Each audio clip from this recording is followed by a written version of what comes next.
Students, now we are going to see a problem based on measurement errors.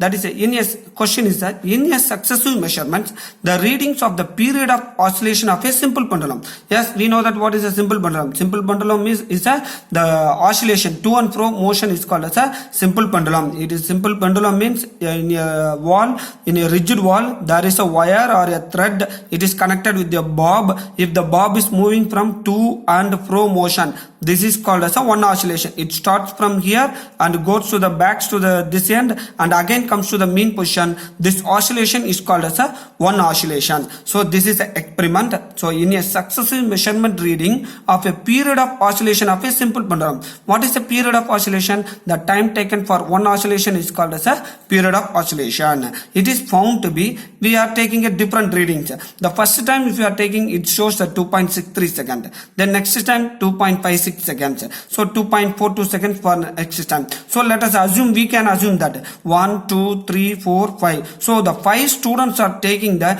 reading for period of oscillation of a simple pendulum. So the 5 students shows the 5 different reading: 2.63, 2.56 seconds, 2.42 seconds, 2.71 seconds and 2.80 seconds in an experiment. So now we are going to calculate the errors. What is that? In the question itself, they will never mention the true value of this period of oscillation. It is not given. How we can calculate? Yes, just we will take the average value of all the 5 reading is approximately equal to, it is very closer to true value of this period of oscillation. So the mean period of oscillation or the true value of this period of oscillation is T bar, which is equal to adding all the 5 readings divided by 5, we get the value 2.624 seconds. So in errors problem, always we will round up to second decimal place. So we will assume like that. So in 11th standard, whenever you are doing the errors problem, please round up to second decimal place itself. That is NIF. So the T bar, the mean period of oscillation is 2.62 only. So because it is less than 5, so this value is as it is comes 2.62. Then what is the absolute error? Yes, very simple. You know the true value. So the true value is the mean value 2.62. So true value minus the observed value or the measured value is the absolute error. So for the first reading, the error is minus 0.01 seconds. For second reading, it is a 0.06. Third reading, it is a 0.20 second. Fourth reading, minus 0.90 seconds. Fifth reading, minus 0.18 seconds. So we are calculating the individual errors in the individual measurement. Then the next one is, we are calculated the absolute error. The next one is, we have to calculate mean absolute error. So mean absolute error means, yes, very simple. Just to take the mean value, average value. Listen students, mean value, average value, both are same. So mean value or average value means adding all the readings divided by that numbers 1, 2, 3, 4, 5. So 5 readings. So we have to add all the 5 readings divided by 5 is a mean value. So this will shows the mean absolute error. So delta T bar. So T bar is the mean value and delta T is a absolute error and delta T bar is a mean absolute error. So what we will get? We get an answer 0.108 seconds.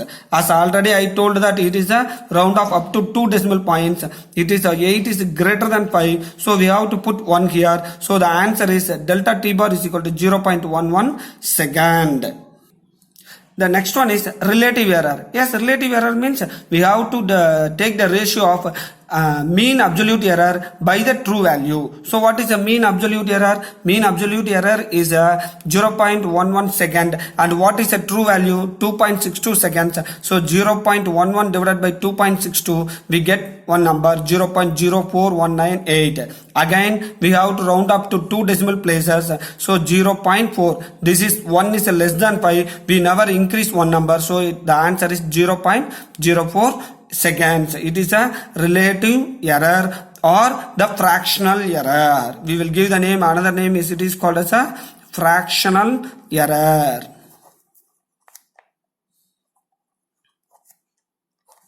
So the next last one is the percentage error. Percentage error means just you multiply with 100, we get the 4%. It is a percentage of error. So what it shows that this is the measured values. This is a true value. We assume that this is a true value. How you are find this true value? Because if you take the average of this true value is very closer to the correct value of this time period. So we come to the conclusion of our measured reading is how much percentage error? It is a 4% error. So again we will recall this problem. So some values 4 or 5 readings will be given. What is the mean value or the true value of the observation is just to take the average value. Then you have to calculate the absolute error means true value minus measured value, we get the absolute error. Mean absolute error means take the average or mean value of this reading is the mean absolute error. Then the next one is relative or fractional error means